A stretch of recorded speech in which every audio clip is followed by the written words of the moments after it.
असं आहे की विरोधी पक्षनेता निवडी संदर्भातली कायदेशीर जी बाब चर्चेमध्ये होती की एकूण निवडून आलेल्या सदस्यांपैकी 10% सदस्य संख्या असली पाहिजे, ही कुठेही कायद्यामध्ये तरतूद नाही। ही सुरुवातीपासून मी हा विषय मांडत होतो आणि विधिमंडळाकडून सचिवांकडून मला तशा प्रकारचं पत्र मिळालेलं आहे की कुठेही 10% सदस्य संख्येची अट नाही, हे स्पष्टपणे त्यांनी लिहून दिलेलं आहे। त्यानंतर आम्ही आमचं तिघांचं म्हणजे महाविकास आघाडीचं पत्र माननीय अध्यक्ष महोदयांना दिलेलं आहे। माननीय मुख्यमंत्री महोदयांना भेटून त्यांना विनंती केलेली आहे आणि त्याचबरोबर काही विधितज्ञ लोकांनी, काही राजकीय विश्लेषकांनी, म्हणजे उदाहरणच सांगायचं झालं तर महाराष्ट्र टाइम्स सारख्या दैनिकामध्ये विजय गोखले नावाच्या एका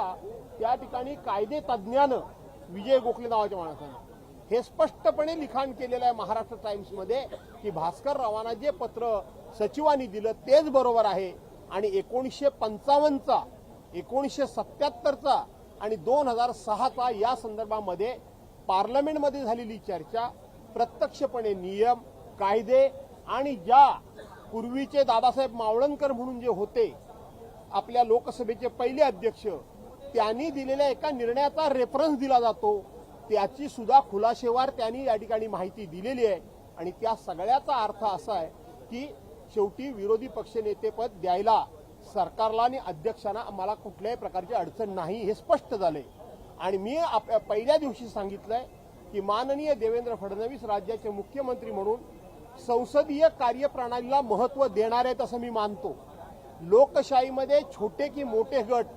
छोटे घटक की मोठे घटक, संख्येनं जास्त की कमी हा आम्ही विचार करणार नाही, तर विरोधकांचा सुद्धा योग्य तो मान सन्मान ठेवून त्यांचे अधिकार आणि हक्क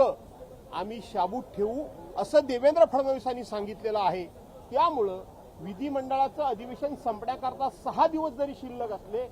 तरी आजही मला असं वाटतं की लोकशाहीची या ठिकाणी शान म्हणून आणि ज्या पद्धतीनं काँग्रेस सरकारनं सुद्धा लोकशाहीची इब्रत, इज्जत आणि लोकशाहीचं महत्त्व अबाधित राखलं, त्याच पद्धतीनं सत्ताधारी पक्ष राखेल असा मला विश्वास आहे।